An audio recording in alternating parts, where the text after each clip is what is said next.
You're always saying you're cold, so I set up a bonfire in the yard for you. Go warm yourself up there. Freezing from the cold, my mother-in-law pointed to the backyard visible from the window. Oh, what's that? I followed her pointing finger, and the sight made me collapse in despair. My name is Rosetta, a 27-year-old working housewife, and I work part-time at a nearby supermarket. My husband, Andy, is an office worker and is 29, 2 years older than me. We have a 1-year-old son, Daniel. About a year before Daniel was born, we started living with Andy's family. Andy's father passed away before our marriage, and since his mother was living alone, we decided to live together to save money for our child. From then on, the subtle jabs from mother-in-law increased. After giving birth, I took a break from work to focus on Daniel, but she said, "I can take care of Daniel. Why don't you work outside? Isn't it normal for a daughter-in-law to work when living together? Yet you're so lazy living here." I had gained weight after childbirth, and she would scold me, saying, "You're getting fatter because you're lazy." So, despite feeling unwell, I started working again. However, I wanted to take care of Daniel, so I didn't work full-time. But mother-in-law would say, "Can't you work more?" I could, but Daniel is still young, and I want to spend more time with him. "Oh, are you saying you're not satisfied with me taking care of him? I raised Andy. I can raise a child better than you, who got sick right after giving birth. Just increase your work hours." I was overwhelmed by mother-in-law's attitude, but I told Andy, "She wants me to work more, but I don't want to reduce my time with Daniel. Can you talk to her?" Mom knows better about raising kids. You're just working part-time, right? We're living here to save money, so just do as she says. Plus, you haven't lost your post-pregnancy weight. Andy mocked my weight and told me to work more. One day, mother-in-law called my workplace and asked them to increase my hours.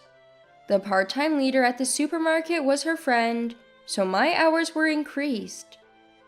I couldn't oppose the decision. When I got home, I had to cook for mother-in-law and Andy, clean the house, and even clean up after mother-in-law's tea parties with her friends. I hardly had time for Daniel. "Leave Daniel to me. You should focus on work and house chores. You haven't lost any weight, have you? It's unsightly." Mother-in-law kept making such remarks. But when Daniel made a mess or cried at night, she'd say, "You're his mother. Handle it. Can't you even discipline him properly?" Don't neglect Daniel and trouble Mom. One day, after cleaning the yard as mother-in-law instructed, Andy said, "Why are you so dirty? Don't come in the house like that." I was cleaning the yard as mother-in-law told me. I do all the housework. Mother-in-law just holds Daniel all day and doesn't do any chores. I couldn't hold back and retorted, "Don't criticize Mom. You're not doing much either. Can you please go?" Andy looked annoyed and pointed towards the other room without making eye contact with me. I decided to divorce him.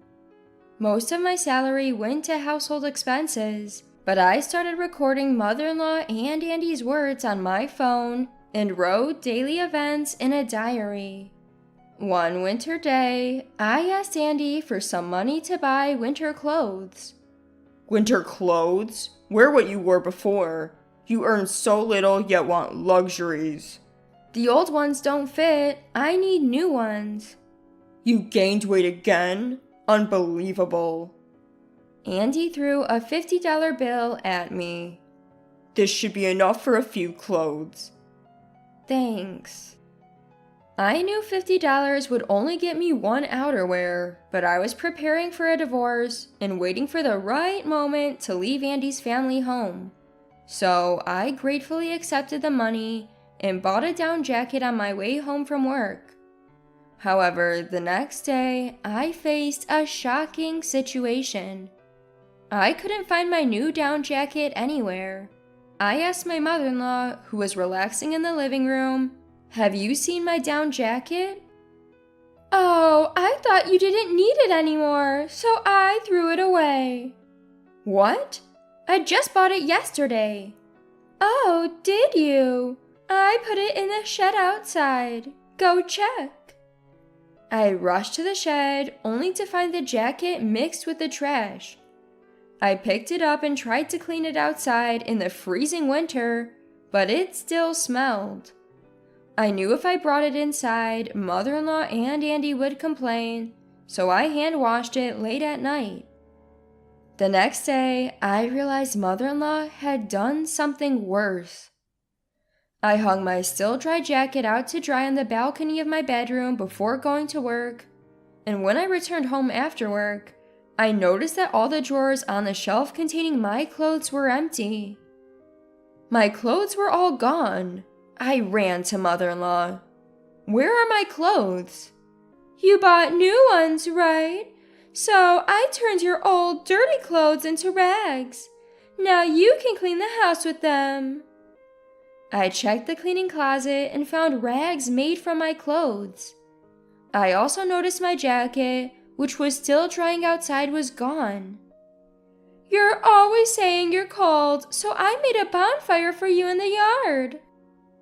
Before I knew it, my mother-in-law was standing at the entrance to my bedroom, smiling slyly at me, and when I checked the garden she had pointed to, I saw a fire being lit in the fire pit. I looked outside and saw my jacket's remains flying in the wind. "You burned my clothes? How am I supposed to survive this winter?" "You're chubby, so you'll be fine." I was speechless. Mother-in-law walked away, smirking. I grabbed my diary, phone, and wrapped Daniel in my only coat, then ran out of Andy's house in just a t-shirt. It was snowing heavily. A neighbor found me and drove me to my parents' house an hour away. This neighbor, who didn't get along with mother-in-law, had been worried about me since I moved in with Andy's family. And although Andy and his friends had always told me that I was overweight, I had actually lost a lot of weight.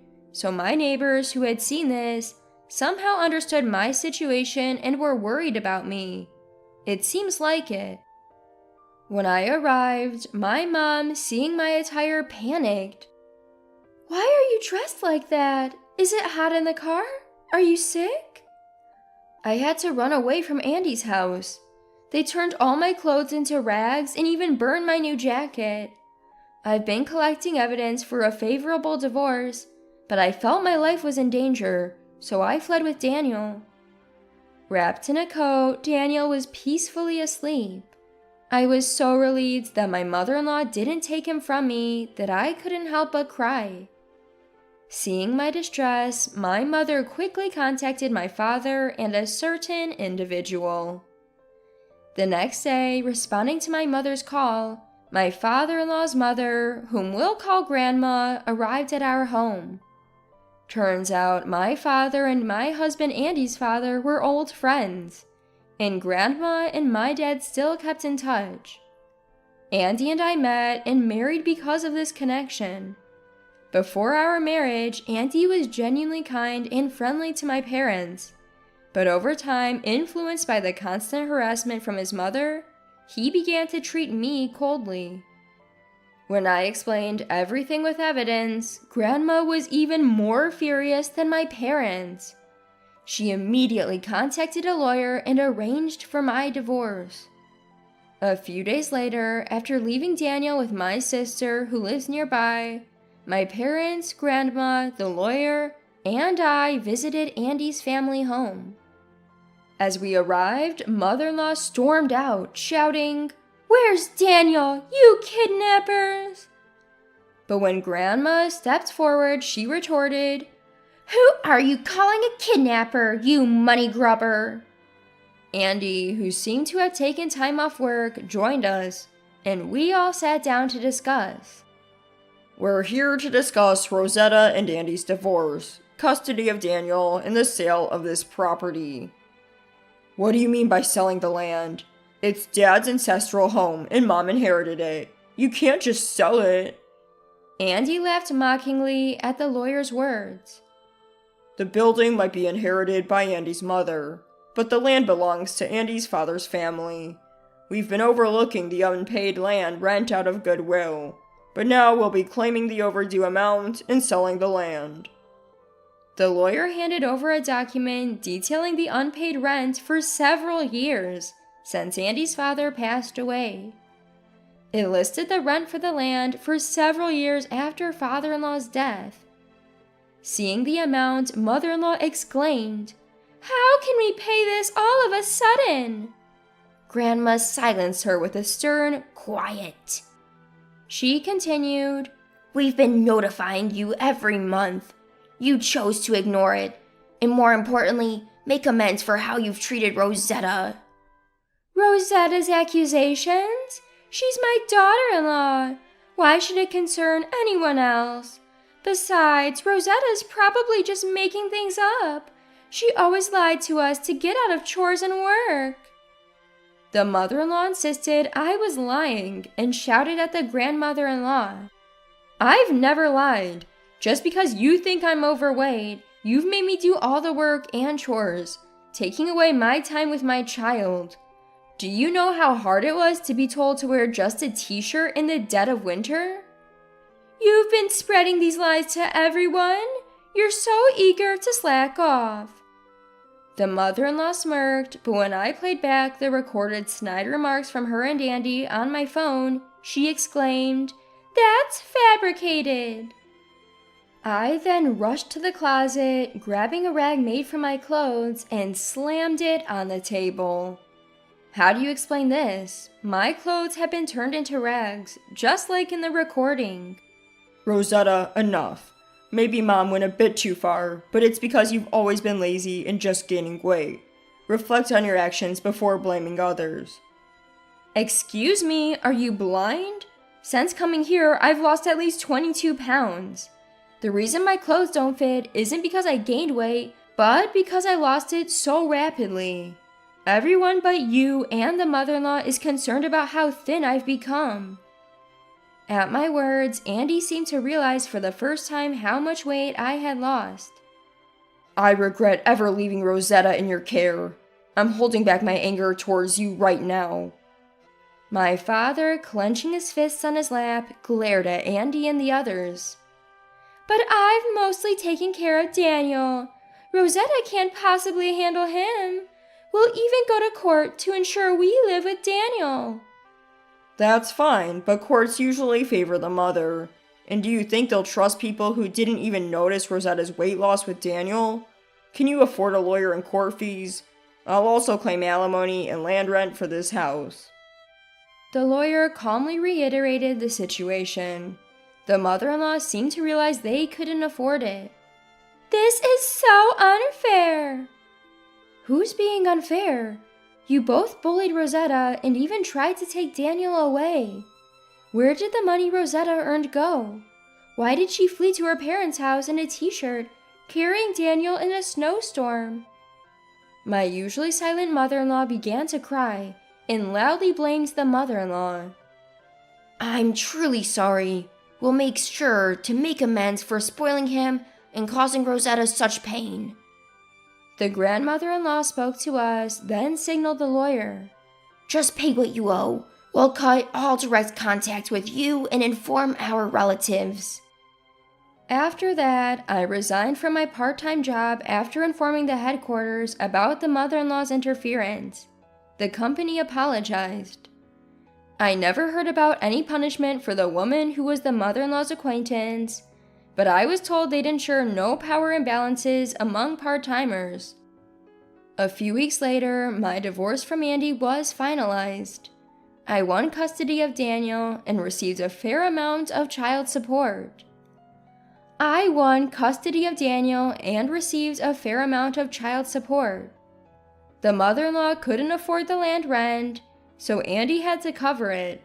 But with the divorce settlement and child support, he struggled to pay. If he continues, they might have to vacate and demolish their house. The grandmother-in-law joked, "If the house is gone, the land will sell for more." Now I'm living with my parents, cherishing the time with Daniel. My father runs a company, and I plan to work there once Daniel is older. I'm using the divorce settlement to buy new clothes, enjoying coordinating outfits with Daniel. I look forward to spending even more time with him in the future.